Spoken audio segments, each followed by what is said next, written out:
Iran's Foreign Minister Abbas, who is speaking now live. Security architecture has, particularly in recent years, been confronted with unprecedented strains, erosion, and complex challenges that pose serious risks to global peace and stability.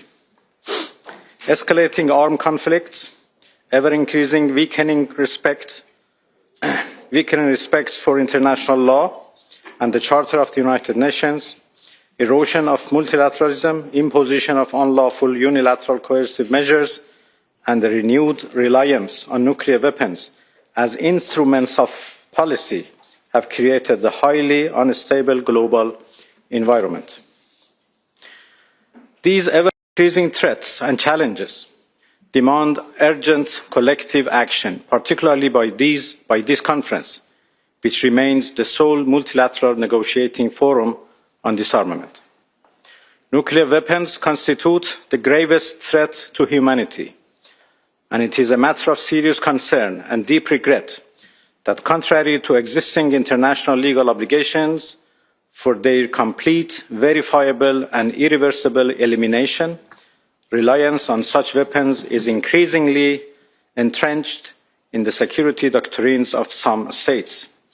Humanity continues to live under the shadow of more than 12,000 nuclear warheads, many of which remain deployed or on high alert, embedded in doctrines that contemplate their rapid use and, in some cases, their first use.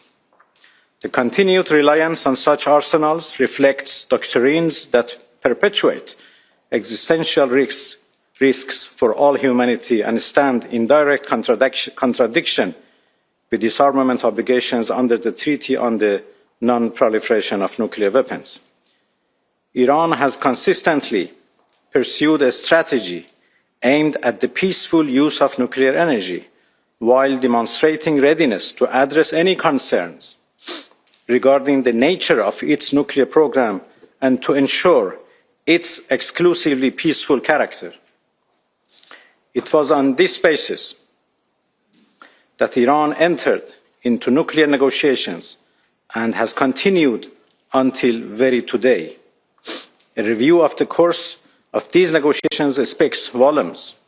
The Islamic Republic of Iran has consistently affirmed that it neither seeks to manufacture nor to acquire nuclear weapons, which have no place whatsoever in Iran's national security doctrine.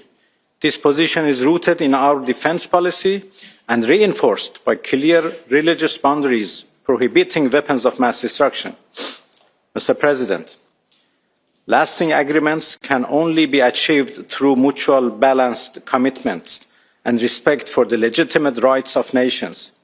The Treaty on the Non-Proliferation of Nuclear Weapons explicitly recognizes the inalienable right of all state parties to develop, research, produce, and use nuclear energy, including enrichment, for peaceful purposes.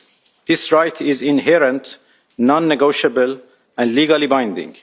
It is not conditional upon political considerations, nor can it be suspended or reinterpreted arbitrarily.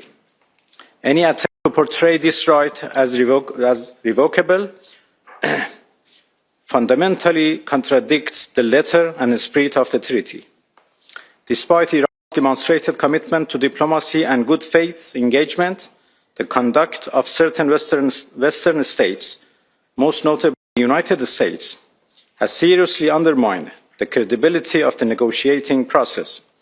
The unilateral withdrawal of the United States from the JCPOA, in clear violation of an internationally endorsed agreement, dealt a profound blow to trust and stability of multilateral obligations. This decision not only disregarded multilateral commitments, but also imposed unjustified economic and humanitarian consequences on the Iranian people. More troubling still was the recourse to military aggression against Iran in last June, at a time when we were in the midst of negotiations. Such aggression stands in a stark contradiction to basic principles of United Nations Charter and international law, in particular, paragraph 4 of Article 2 in the Charter. By colluding with a non-party to the NPT against a state party, the United States, one of the depositories of the treaty, has inflicted a serious blow to the integrity, credibility, and spirit of the NPT, the consequences of which will persist forever. Attacks on safeguarded nuclear facilities constitute war crimes, carry the potential for radiological release, long-term environmental contamination, and transboundary consequences affecting the entire region. The failure of the Security Council and the IAEA to unequivocally condemn these attacks sets a dangerous precedent and signals a serious erosion of the global non-proliferation regime. Responsibility for such unlawful acts does not rest solely with the direct perpetrators. States that provided political, military, or intelligence support bear responsibility under international law for aiding and abetting internationally wrongful acts. Selective condemnation and double standards gravely undermine the credibility of international norms and institutions. Silence in the face of such violations is not neutrality, it is acquiescence. While the United States and certain European countries turned a blind eye to the threats posed by the Israeli regime to international peace and security, including its nuclear weapons capabilities, they continue to portray Iran's peaceful nuclear program as a threat to international peace and security. The Israeli regime has been committing the most atrocities crimes for the past 8 decades with full impunity, unfortunately. In less than 2 years, it has attacked 7 countries in the region, while more than 70,000 people have been massacred in Gaza as part of its colonial genocide. There is no crime it has not committed and no red line it has not crossed. Mr. President, the United States and some European states persist in the imposition of unlawful sanctions, military threats, the engagement in force posturing, and the issuance of explicit references to the possible use of force by the United States, including significant military deployments in the region. Such actions constitute a continuing violation of the prohibition of the threat or use of force as enshrined in Article 2, Paragraph 4 of the Charter of the United Nations and must be brought to an immediate and unconditional end. Iran has consistently emphasized its commitment to cooperation with the International Atomic Energy Agency within the framework of its legal obligations. Iran is a founding member of IAEA and a state party to the NPT. Iran's peaceful nuclear program has been subject to extensive and unprecedented verification measures under IAEA safeguards. Our cooperation with the agency has always been guided by professionalism, transparency, and respect for national sovereignty. Iran believes that constructive engagement with the agency should remain strictly technical and impartial, free from political pressure or selective interpretations. Continued cooperation can only be sustained when it is reciprocal, objective, and contributes genuinely to confidence building rather than being used as a tool for political leverage. Meanwhile, it should not be forgotten that attacks on safeguarded nuclear installations are entirely unprecedented.